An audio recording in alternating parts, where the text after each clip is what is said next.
Hi, Chris Younggren here, proud automotive industry veteran since 1991, and I want to welcome you to another automotive sales thought of the week. In today's automotive sales thought, we're going to learn how the persuasion technique of commitment and consistency, how that powerful technique can influence more car sales. We're going to show you once you've learned this technique, you'll be able to take "I want to think about it" and turn it into a write-up. You'll also be able to get more phone-ups to actually show for that appointment. And then lastly, we're going to explain how the spot delivery can actually help you in payment bumps. Now, if you're fired up and excited to learn more about consistency and commitment and how it can help you sell more cars, do me a favor and hit that like button. First, let's define what commitment and consistency biases are, and then we'll talk about how we can use them more effectively in automotive sales. Now, commitment and consistency biases are defined as the psychological tendency to want to be consistent between our actions and our inner belief system. Now, like these other biases we've talked about, they hide deep in our subconscious mind, orchestrating our actions without us even realizing it at times. And it creates this compulsive need to be consistent with what we've just said or done. Now, upon making up our mind or taking a stand on something, we feel this tremendous pressure internally to be consistent with the decision or the commitment we've just made. This internal pressure is so great, at times it causes us to do irrational things or endure great hardships just to justify our initial decision. Now, there's 4 key components that help make the consistency and commitment bias work for you. The first one is actually called commitment. Dr. Cialdini, in his book Influence, says commitment is the key. The commitment first has to be there. That's where it all starts. Then there's number 2, and that's put it in writing. This is sometimes called the magic deck because it's such a powerful tool. And here's why. When you write things down, it crystallizes it in your mind because it takes a little bit more effort. I mean, if you think about it, you have to get a pen, paper, you have to get your thoughts collected, and then you have to organize them and put them down on paper. So it just takes more effort. And when you put things on paper, it increases the chance of your goal being achieved by up to 40%. And writing things down helps with key component number 3, which is social pressure. I mean, after all, if something's in writing, people can see it, and that applies the social pressure. And think about it, more often than not in our society, we view consistency as a virtuous type of trait. I mean, everybody wants to be consistent because it's associated with intellect, honesty, and stability. Inconsistency, on the other hand, gives the allure that somebody's flighty, kind of a flake, or just weak-minded in general. The final key component that makes commitment and consistency such a powerful persuasion technique in automotive sales, or any sales for that matter, is intrinsic motivation. Now, this begins to happen when you own your commitment, when it becomes part of who you are.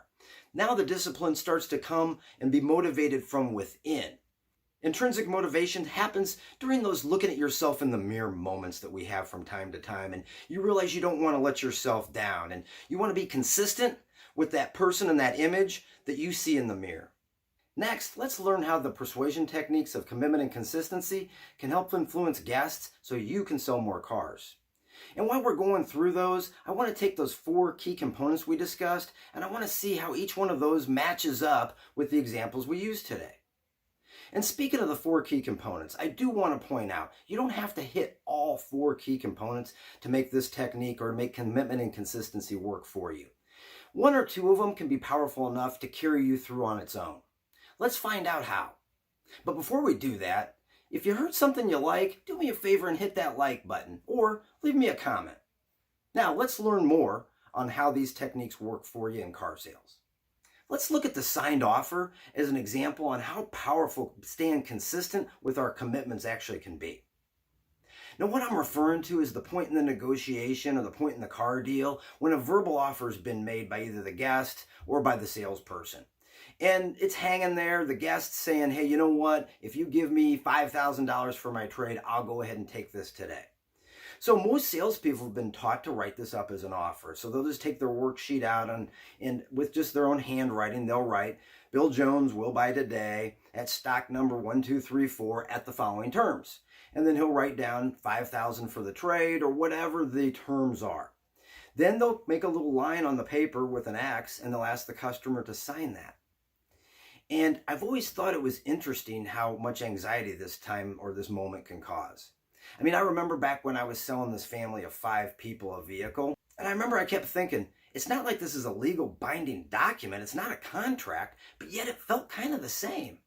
Well, as I learned more about consistency and commitment, now I know why. It's because 3 out of the 4 key components for commitment and consistency persuasion techniques to work were fulfilled. First of all, there was an offer made, and so there was a commitment. The customer made a verbal commitment, and then we followed it up with number 2 component, which was to get that in writing. So we wrote it up and put it in writing and asked for a signature. Lastly, there was a lot of social pressure. He had 3 kids and he had a wife all looking at him, wanting a brand new vehicle. I mean, he came in there just wanting to get some pricing on his trade and find out what payments would be.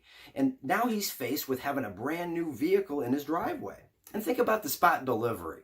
I mean, this happens on those late nights when finance can't maybe get an automated approval and you've got somebody with good credit, but it's not the greatest, and maybe you're trying to advance a little bit of money. So you write the deal up, salesperson writes all the paperwork, you take it into the business office, and they go ahead and execute all the paperwork. And then the salesperson actually does a full delivery. Well, then, say the next day or 2, the finance manager works on getting the contract approval exactly like it was contracted. However, let's say he comes up 12 months short on the term. He got all the money, but he was 12 months short on the term. Well, if we look back on those 4 key components that give commitment and consistency all the power of persuasion, actually all 4 of them could have been fulfilled in this situation. Let's take a look. First, key component number 1 was fulfilled, the commitment. I mean, the guest verbally committed and said yes. They let the salesperson write the deal up. The business office went ahead and typed up the paperwork and executed that, and the guest took delivery. Then, number 2, putting things in writing. Again, it was written up and the customer signed all the documents from the salesperson and from the finance manager. In fact, they probably signed 50 documents that let them know they were buying a car. Number 3, there was social pressure at play. I mean, they had this vehicle for 2 days, so they drove it home and they had the family all telling them or thinking they purchased a vehicle. They had their friends and their neighbors. They took it to work and they had their coworkers and they showed it off to all those people. So they had that social pressure of having to come back in their old trade or their other vehicle. And then key component number 4, intrinsic motivation. Now, we don't know for sure that was fulfilled. However, there's a good chance it was, especially if the vehicle was an upgrade. What I mean by that is, let's pretend they were driving a little Equinox and they upgraded to a Suburban. And after driving that for a couple days, in their mind, they became a Suburban driver. Okay, they became somebody that drives that big vehicle, and it makes it harder to give that vehicle back or to give it up because you want to be consistent with who you are, which is a Suburban driver. So with all these psychological influences going on and these 4 key components all possibly being fulfilled, it's easy to see why the spot delivery can usually persuade people to go ahead and stay consistent with what they had just agreed to, which was purchasing, in this case, the Suburban.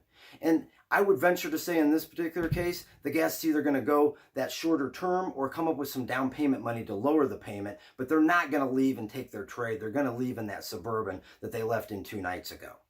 I've seen this play out 100 times. In fact, I've been involved as a finance manager and seen this play out. It works.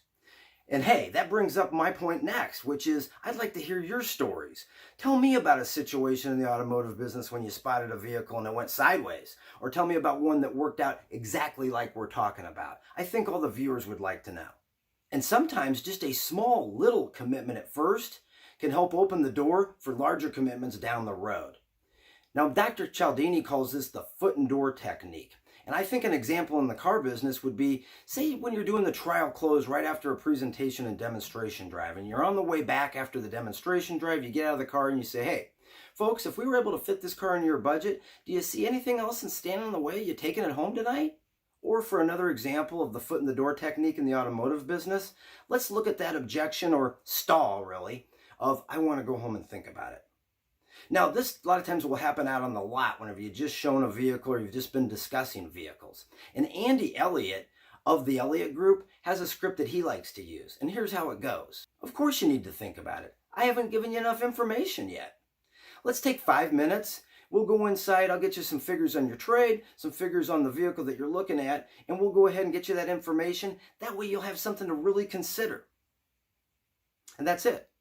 Now, many times we've seen this small commitment of give me 5 more minutes turn into 30 more minutes, and then 30 more minutes turns into 3 hours or a full-blown delivery. I know we've all had this happen, and I'd like to hear your story. Tell me about a time somebody told you they were just looking and you went ahead and delivered the vehicle. I know you've got them, and everybody would like to hear them. And then lastly, Andy Elliott, if you're out there listening, please let us know your thoughts on this matter. For our last example of how commitment and consistency persuasion techniques can help us in automotive sales, let's look at how we can increase our appointment show ratios on phone-ups or appointments. The techniques for actually setting the appointment, well, that's in another video. Today, what we want to focus on is what to do to make that appointment show. Now, there's a key difference. It seems very slight, but it's very important, and that's this. Most of the time, after a salesperson set an appointment, they tell the customer to let them know if they need to reschedule. The difference is this. They need to ask the customer to let them know if they need to reschedule. And it's just simply saying, hey, will you please call me if you need to make a change? And get them to say yes. This simple little difference can increase appointment show ratios by up to 45%. And it works simply because of this. When you ask the guest to please call and they give you a yes, this small little sort of agreement's been made, and we don't like to break these type of agreements. It makes us inconsistent with what we've just done. Now that simple little change in your word track, that can help you get more appointments. But if you really want to drive that point home, I'm going to ask my friend Steve Stauning to let me borrow his word track that he uses in business development centers or for salespeople that help increase his appointment show ratios. And here's how it goes. Hey, Mr. Jones, one last thing. Would there be any reason that you wouldn't be able to come in at 4:45 on this Wednesday, April 22nd? Okay, great. Would there be any reason you'd change your mind? Great, that's good to hear. Then I'll plan to see you then. And if anything comes up or changes on your end, will you please call me or text me and let me know? You will? Great. And you know what? I'll do the same for you. Is that fair enough? Great. And you know what? I know for a fact this word track works very, very well to increase appointment show ratios. Why? I helped build a business development center for a large dealer group, and I had several business development agents that used this word track at the end of their appointments religiously, and they had the best show ratios in the whole business development center. So I know it works. Well, there you have it. How trial closes, spot deliveries, or getting people to show up at their appointed time for an appointment can be influenced by the powerful persuasion techniques of commitment and consistency. Now, to learn more of these powerful persuasion influencing techniques, please check out this video above here, and you'll learn a few more. Now, I hope I get to see you next week for another automotive sales thought of the week. Thanks.